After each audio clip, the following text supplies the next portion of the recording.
Hello दोस्तों। आज हम बात करेंगे इवोल्यूशन ऑफ मिलिट्री टेक्सटाइल के बारे में। डिफेंस फोर्सेस चाहे वो लैंड, सी या एयर के हो, टेक्निकल टेक्सटाइल मटेरियल के ऊपर हेवीली रिलायबल होते हैं। ये textiles woven, needed, non oven, coated, laminated और कंपोजिट फॉर्म में होते हैं और this offers invaluable properties for military land forces. जैसे हमें पता है कि मिलिट्री फोर्सेस को कई हॉस्टाइल एनवायरनमेंट में और डिफरेंट सिचुएशंस में फाइट करना होता है और सर्वाइव करना होता है। They highly depend on lightweight, compact, durable and high performance personal clothing and equipments. ये जो critical need है to protect individuals from both environment and battlefield threats has driven nations to invest significant resource in developing advanced textiles for military use. अब हम बात करते हैं थोड़ा historical background के बारे में। मिलिट्री साइंस कोई न्यू या रिसेंट फेनोमेनन नहीं है। अगर हम अर्लीस्ट डॉक्यूमेंटेड स्टडीज की बात करें so it can be traced back to count Rumford, जो एक अमेरिकन आर्मी कॉलोनियल और साइंटिस्ट थे। 1792 में उन्होंने एक पेपर इशू किया था जिसका टाइटल था फिलोसॉफिकल ट्रांजैक्शन, जिसमें उन्होंने importance of internally trapped air in textile fabric for thermal insulation इसका इंपॉर्टेंस हाईलाइट किया था। रूमफोर्ड के इस पायनियर वर्क को मद्देनजर रखते हुए उन्हें कोपली मेडल से भी नवाजा गया था।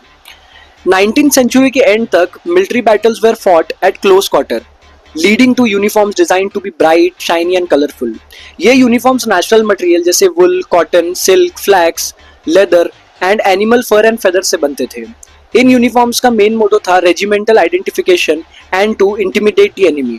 हाउएवर ये यूनिफॉर्म काफी हेवी और अनकंफर्टेबल हुआ करते थे एंड इसमें इजीली डैमेज होने का खतरा भी बहुत ज्यादा था। 20th सेंचुरी में टेक्नोलॉजिकल एडवांसमेंट होने की वजह से बहुत सारे lethal long range weapons and advance visual detection equipments का इस्तेमाल मिलिट्री में होने लगा। इन सभी चीजों को ध्यान में रखते हुए मिलिट्री टेक्सटाइल में कई और बदलाव आए और new military strategies focused on camouflage and protection.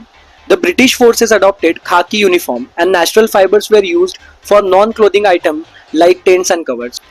Historical conflicts जैसे Napoleonic Wars, World War I and II highlighted the threat posed by natural environments और इसी तरह और बेहतर combat dress की नीड पता चली। World War II में बहुत सारा एडवांसमेंट देखने मिला जैसे nylon fabric, ventile cotton cloth etcetera for air crew survival clothing. World War II के बाद introduction of olive green cotton satin fabric in 1970 and 4 colour disruptively pattern material which is also called as DPM in 1972 were milestone in military textiles.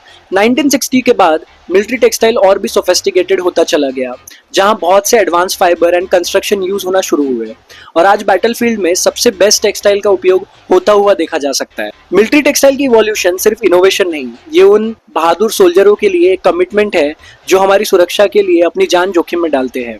हम salute करते हैं उन soldiers को।